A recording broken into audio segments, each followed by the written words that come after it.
नमस्कार। प्रस्तुत कर रही हूँ मुंशी प्रेमचंद्र जी द्वारा लिखी हुई एक लघु कथा झांकी। साथियों, अगर आपको मेरे चैनल के कंटेंट पसंद आते हों तो मैं आपसे अनुरोध करूँगी कि मेरे चैनल को ज़रूर सब्सक्राइब करें। साथ ही साथ इसके साथ लगे हुए बेल आइकन को भी प्रेस करें ताकि मेरे द्वारा अपलोड की हुई कहानियाँ सबसे पहले आप तक पहुँचें। धन्यवाद। कई दिनों से घर में कलह मचा हुआ था। माँ अलग मुंह फुलाए बैठी थी, स्त्री अलग। घर की वायु में जैसे विष भरा हुआ। रात को भोजन नहीं बना। दिन को मैंने स्टोव पर खिचड़ी डाली पर खाया किसी ने नहीं। बच्चों को भी आज भूख न थी। छोटी लड़की कभी मेरे पास आकर खड़ी हो जाती, कभी माता के पास, कभी दादी के पास, पर कहीं उसके लिए प्यार की बातें न थी। कोई उसे गोद में न उठाता, मानो उसने भी कोई अपराध किया हो। लड़का शाम को स्कूल से आया, किसी ने उसे कुछ खाने को न दिया, न उससे कुछ बोला न कुछ पूछा। दोनों बरामदे में मन मारे बैठे हुए थे और शायद सोच रहे थे, घर में आज क्यों लोगों के हृदय उनसे इतने फिर गए। भाई बहन दिन में कितनी ही बार लड़ते हैं, रोना पीटना भी कई बार हो जाता है, पर ऐसा कभी नहीं होता कि घर में खाना न पके या कोई किसी से बोले नहीं। यह कैसा झगड़ा है कि 24 घंटे गुजर जाने पर भी शांत नहीं होता। यह शायद उनकी समझ में न आता था। झगड़े की जड़ कुछ न थी। अम्मा ने मेरी बहन के घर तीजा भेजने के लिए जिन सामानों की सूची लिखाई, वह पत्नी जी को घर की स्थिति देखते हुए अधिक मालूम हुई। अम्मा खुद समझदार है, उन्होंने थोड़ी बहुत काट छाट कर दी, लेकिन पत्नी जी के विचार से और काट छाट होनी चाहिए थी। 5 साड़ियों की जगह 3 रहे तो क्या बुराई है। खिलौने इतने क्या होंगे, इतनी मिठाइयों की क्या जरूरत है। उनका कहना था, जब रोजगार में कुछ मिलता नहीं, दैनिक कार्यों में खींचातानी करनी पड़ती है, दूध घी के बजट में तकलीफ हो गई, तो फिर तीज में क्यों इतनी उदारता की जाए। पहले घर में दिया जलाकर फिर मस्जिद में दिया जलाते हैं। यह नहीं कि मस्जिद में तो दिया जला दें और घर अंधेरा पड़ा रहे। इसी बात पर सास बहू में तकरार हो गई, फिर शाखें फूट निकली। बात कहाँ से कहाँ जा पहुंची। गड़े हुए मुर्दे उखाड़े गए। अन्योक्तियों की बारी आई। व्यंग का दौर शुरू हुआ और मौनालंकार पर समाप्त हो गया। मैं बड़े संकट में था। अगर अम्मा की तरफ से कुछ कहता हूँ तो पत्नी जी रोना धोना शुरू करती हैं, अपने नसीबों को कोसने लगती हैं। पत्नी से कुछ कहता हूँ तो जन मुरीद की उपाधि मिलती है। इसीलिए बारी बारी से दोनों पक्षों का समर्थन करता जाता, पर स्वार्थवश मेरी सहानुभूति पत्नी के साथ ही थी। खुलकर अम्मा से कुछ न कह सकता था, पर दिल में समझ रहा था कि ज्यादती इन्हीं की है। दुकान का यह हाल है कि कभी कभी बोहनी भी नहीं होती, आसामियों से टका वसूल नहीं होता, तो इन पुरानी लकीरों को पीट कर क्यों अपनी जान संकट में डाली जाए। बार बार इस गृहस्थी के जंजाल पर तबीयत झुंझलाती। घर में 3 ही तो प्राणी हैं और उनमें भी प्रेम भाव नहीं। ऐसी गृहस्थी में तो आग लगा देनी चाहिए। कभी कभी ऐसी सनक सवार हो जाती कि सबको छोड़ छाड़ कर कहीं भाग जाऊं। जब अपने सिर पड़ेगा तब इनको होश आएगा, तब मालूम होगा कि गृहस्थी कैसे चलती है। क्या जानता था कि यह विपत्ति झेलनी पड़ेगी, नहीं तो विवाह का नाम भी न लेता। तरह तरह के कुत्सित भाव मन में आ रहे थे। कोई बात नहीं, अम्मा मुझे परेशान करना चाहती हैं। बहू उनके पाँव नहीं दबाती, उनके सिर में तेल नहीं डालती, तो इसमें मेरा क्या दोष। मैंने तो उसे मना नहीं कर दिया। मुझे तो सच्चा आनंद होगा यदि सास बहू में इतना प्रेम हो जाए, लेकिन यह मेरे वश की बात नहीं कि दोनों में प्रेम डाल दूं। अगर अम्मा ने अपनी सास की साड़ी धोई है, उनके पाँव दबाए हैं, उनकी घुड़कियां खाई हैं, तो आज वह पुराना हिसाब बहू से क्यों चुकाना चाहती हैं। उन्हें क्यों नहीं दिखाई देता कि अब समय बदल गया है। बहुएं अब भयवश सास की गुलामी नहीं करती। प्रेम से चाहे उनके सिर के बाल नोच लो, लेकिन जो रौब दिखाकर उन पर शासन करना चाहो तो वह दिन तो अब लद गए। सारे शहर में जन्माष्टमी का उत्सव हो रहा था और मेरे घर में संग्राम छिड़ा हुआ था। संध्या हो गई थी, पर घर अंधेरा पड़ा था, मनहूसियत छाई हुई थी। मुझे अपनी पत्नी पर क्रोध आया। लड़ती हो तो लड़ो, लेकिन घर में अंधेरा क्यों रखा है। जाकर कहा, क्या आज घर में चिराग न जलेंगे। पत्नी ने मुंह फुलाकर कहा, जला क्यों नहीं लेते, तुम्हारे हाथ नहीं है। मेरे देह में आग लग गई। बोला, तो क्या जब तुम्हारे चरण नहीं आए थे तब घर में दिया न जलते थे। अम्मा ने आग को हवा दी। नहीं, तब सब लोग अंधेरे में ही पड़े रहते थे। पत्नी जी को अम्मा की इस टिप्पणी ने जामे के बाहर कर दिया। बोली, जलाते होंगे मिट्टी की कुप्पी, लालटेन तो मैंने देखी नहीं। मुझे तो इस घर में आए 10 साल हो गए। मैंने डांटा। अच्छा चुप रहो, बहुत बड़ो नहीं।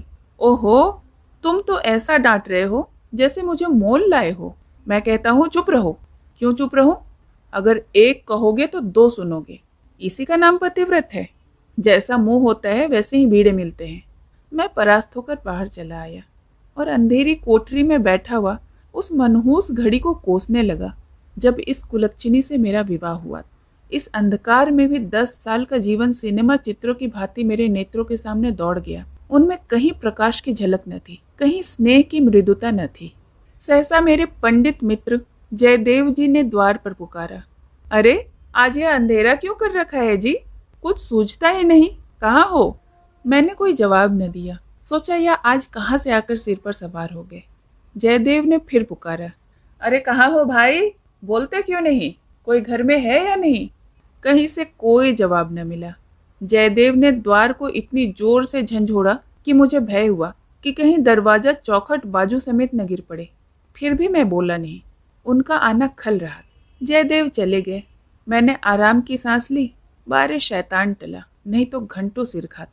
मगर 5 ही मिनट में फिर किसी के पैरों की आहट मिली और अब की टॉर्च के तीव्र प्रकाश से मेरा सारा कमरा भर उठा। जयदेव ने मुझे बैठे देखकर कुतूहल से पूछा, तुम कहाँ गए थे जी? घंटों चीखा, किसी ने जवाब तक न दिया। आज यह क्या मामला है? चिराग क्यों नहीं जले? मैंने बहाना किया। क्या जाने, मेरे सिर में दर्द था। दुकान से आकर लेटे तो नींद आ गई और सोए तो घोड़ा बेचकर, मुर्दों से शर्त लगाकर। हाँ यार, नींद आ गई थी। मगर घर में तो चिराग जलाना चाहिए था। आज घर में लोग व्रत से हैं, हाथ न खाली होगा। खैर चलो, कहीं झांकी देखने चलते हो?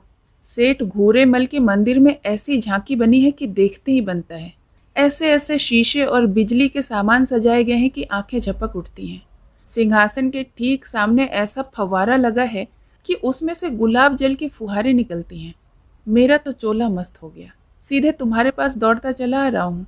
बहुत झांकियाँ देखी होंगी तुमने, लेकिन यह कुछ और ही चीज़ है। आलम फटा पड़ता है। सुनते हैं दिल्ली से कोई चतुर कारीगर आया है, उसी की यह करामात है। मैंने उदासीन भाव से कहा, मेरी तो जाने की इच्छा नहीं है भाई, सिर में जोरों का दर्द है। तब तो जरूर चलो, दर्द भाग न जाए तो कहना।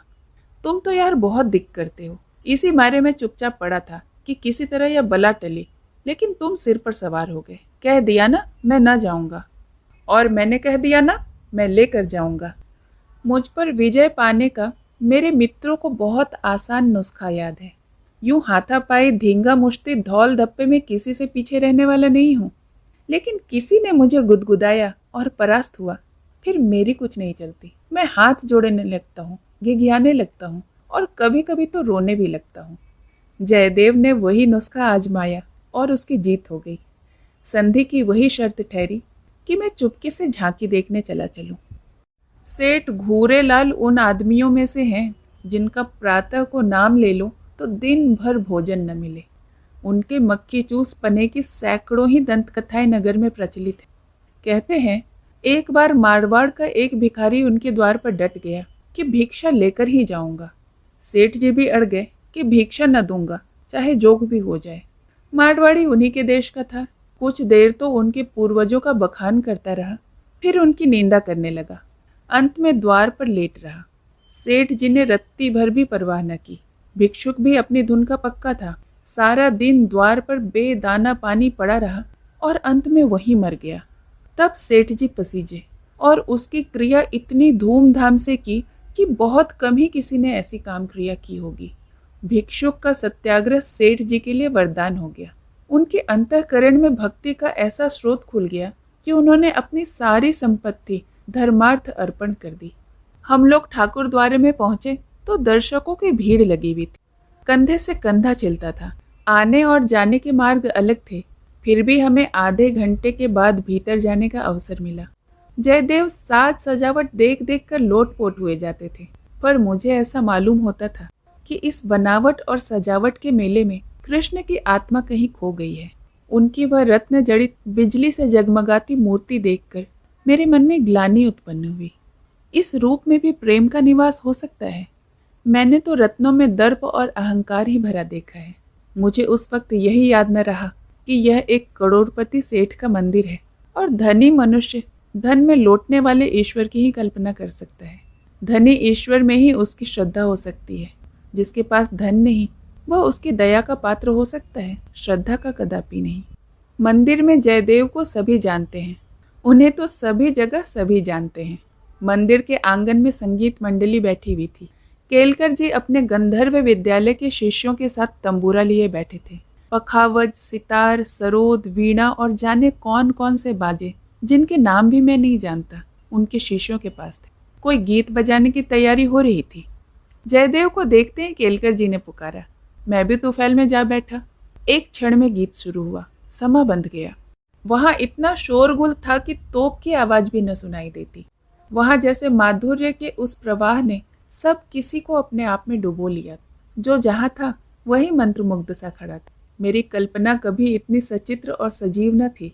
मेरे सामने न वह बिजली की चकाचौंध थी, न वह रत्नों की जगमगाहट, और न ही वह भौतिक विभूतियों का समारोह। मेरे सामने वही यमुना का तट था, गुल्म लताओं का घूंघट मुंह पर डाले हुए।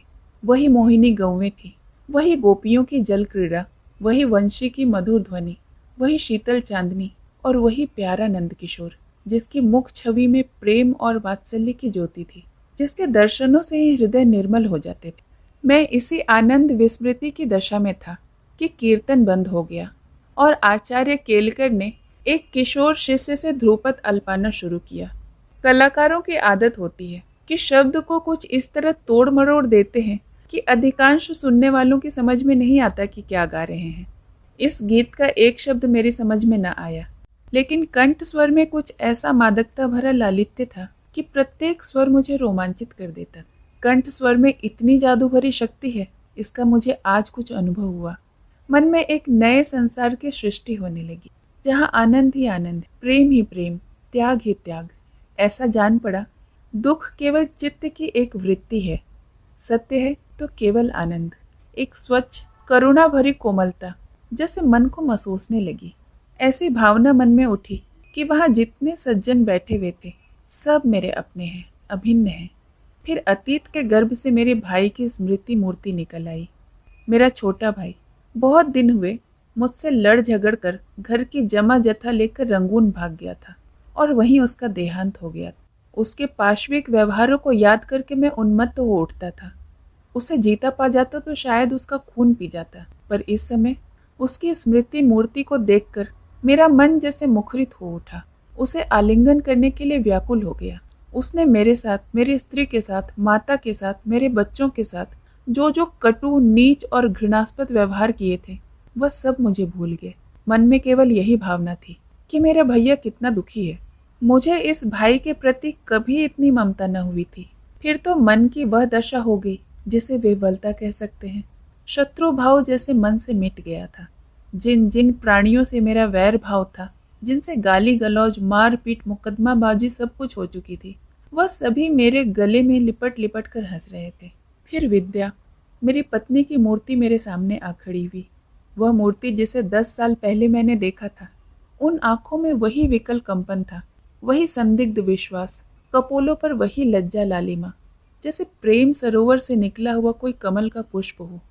वही अनुराग, वही आवेश, वही याचना भरी उत्सुकता जिसमें मैंने उसे न भूलने वाली रात को उसका स्वागत किया था, एक बार फिर मेरे हृदय में जाग उठी। मधुर स्मृतियों का जैसे स्रोत सा खुल गया था। जी ऐसा तड़पा कि इसी समय जाकर विद्या के चरणों पर सिर रगड़ कर रोऊं और रोते रोते बेसुध हो जाऊं। मेरी आंखें सजल हो गई। मेरे मुंह से जो कटु शब्द निकले थे वह सब जैसे मेरे ही हृदय में गड़ने लगे। इसी दशा में जैसे ममतामयी माता ने मुझे आकर गोद में उठा लिया हो। बालपन में जिस वात्सल्य का आनंद उठाने की मुझ में शक्ति न थी, वह आनंद आज मैंने उठाया। गाना बंद हो गया। सब लोग उठ उठ कर जाने लगे। मैं कल्पना सागर में ही डूबा रहा। सहसा जयदेव ने पुकारा, चलते हो या बैठे ही रहोगे? धन्यवाद।